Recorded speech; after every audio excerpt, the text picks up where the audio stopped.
Hello, and welcome to Hospice Insights, the Law and Beyond, where we connect you to what matters in the ever-changing world of hospice and palliative care. Grace from CMS, unexpected good news on HIS and CAHPS appeals.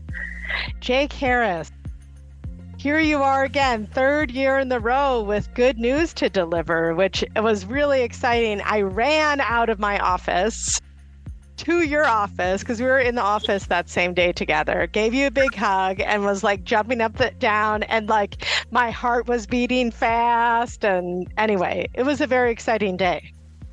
I can confirm it was a scene here in our new office in Madison when we learned that we saved our clients combined several $1 million in the fiscal year 2024 APU.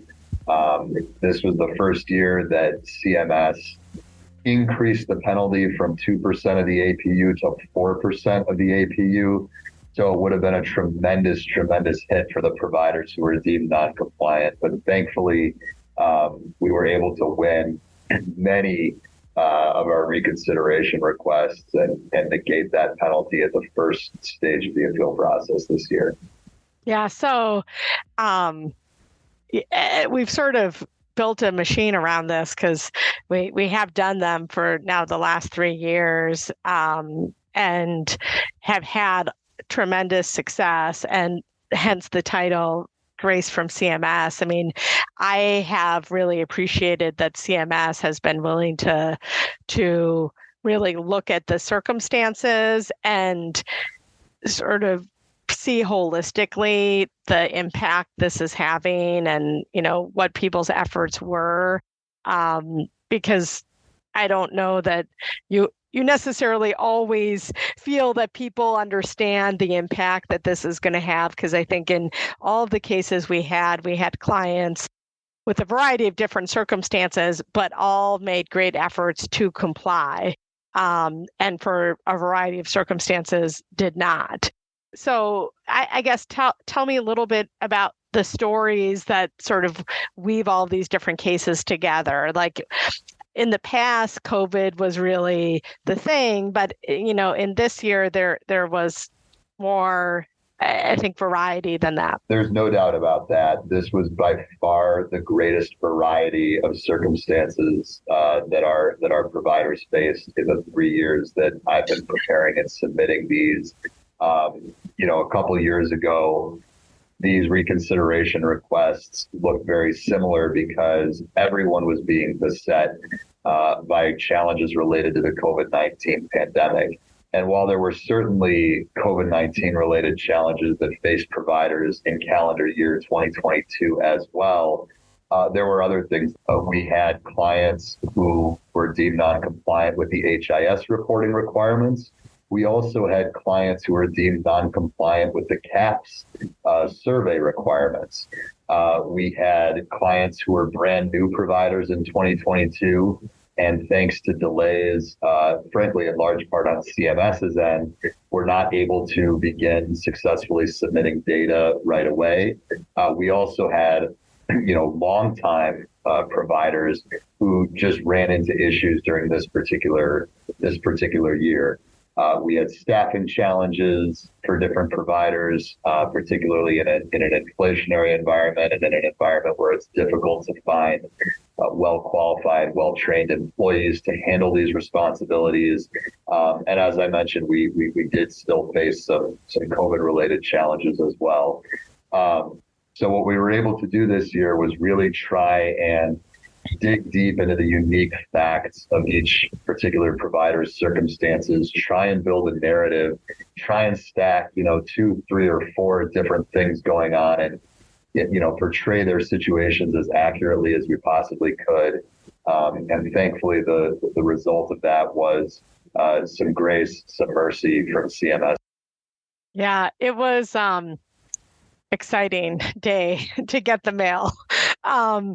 So, because it took, into October to get some of these results. So it was a lot of hand wringing, I think, till then. So That was another kind of interesting wrinkle this year is, typically these results are received within about 30 days. So the reconsideration request deadline is sometime in mid-August, and then we'll usually receive the decisions by mid-September. That didn't happen this year, and then CMS sent out a bulletin about a number of different things related to the hospice quality reporting program. And one of the things they mentioned was that the decisions should be coming by October 1st. And then that didn't happen. We kept waiting a few weeks longer, following up periodically with our contacts over at CMS. But so I think that's sort of another takeaway is sometimes no news is good news, and good things come to those who wait. And that was certainly the case this year. Yeah, so I can't say I'm always the optimistic one, but when I was talking to Brian on our team, I was like, I have a good feeling about this because it's like if someone's going to say no, you sort of say no fast, not no slow. So I kept my optimism for a while. Of course, as a lawyer, any good lawyer, like I'm sure it will never happen, but I wasn't giving up all hope. So maybe that's as optimistic as lawyers get. But so I guess one interesting thing that, well, maybe even before we go there, I think a takeaway for everyone listening is if you do get noncompliance, you should file reconsideration, and it's a fairly low-cost affair. And we've been doing so much of this over, the last number of years that I think we have, really good infrastructure around how to do this efficiently. 100%. That's the biggest takeaway for me when I look at the last 3 years is that the success rate at the reconsideration phase, when CMS is actually taking a look at these on an individual level before they go to those next levels of appeal, the success rate is pretty high. And candidly, I'll tell you that the success rate, even on sets of facts where when they come in the door, we look at them as attorneys and we say, oh gosh, this doesn't really seem like a great excuse, or it doesn't really seem like what we think CMS might be looking for. And we submit a reconsideration request anyway, and we get a good result a lot of the time. So there is no set of circumstances where I would say it's not worth it to at least submit a reconsideration request.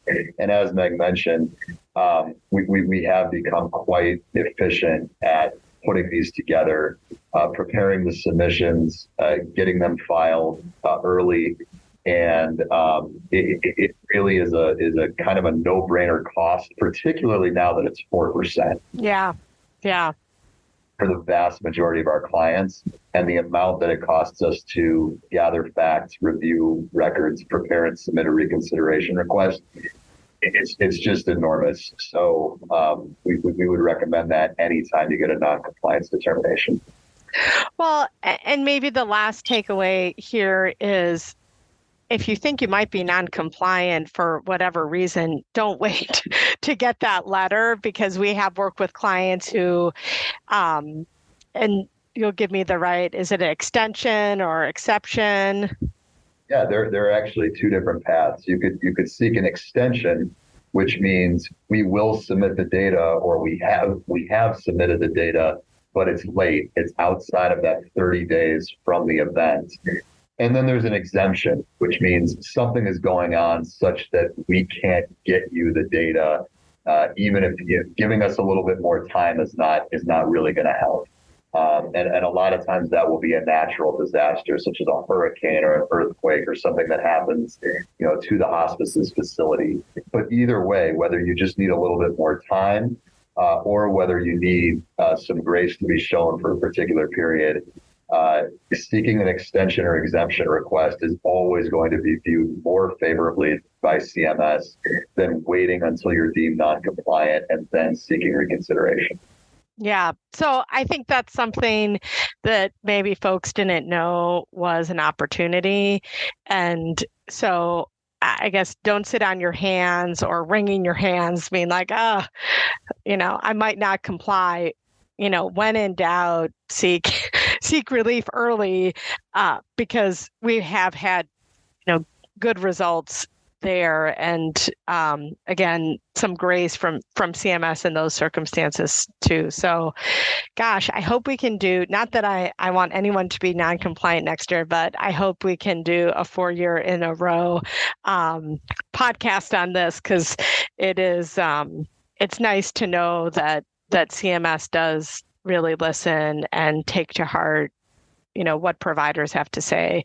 And so this was a wonderful result, because I think, in today's current, you called it inflationary environment and staffing challenges, just all costs going up. I mean, essentially a 4% rate reduction is essentially completely eliminating the rate increase that we got. So to stay flat, it's not a good situation. So I think that this is meaningful work that we did, Jake. So thank you for your efforts and leading the charge. And it was just really remarkable what we were able to achieve. If I am going to pat myself on the back here, and you, I've already hugged you. So that's great. And our hope is that we get as few of these each year as possible, but that we win the ones that we do get. Yep, exactly. So, well, thanks for making the time to talk about this good news, right? We need more time to talk about good news. So thanks for making the time, and great job. I appreciate it. Well, that's it for today's episode of Hospice Insights, The Law and Beyond. Thank you for joining the conversation. To subscribe to our podcast, visit our website at hushblackwell.com or sign up wherever you get your podcasts. Until next time, may the wind be at your back.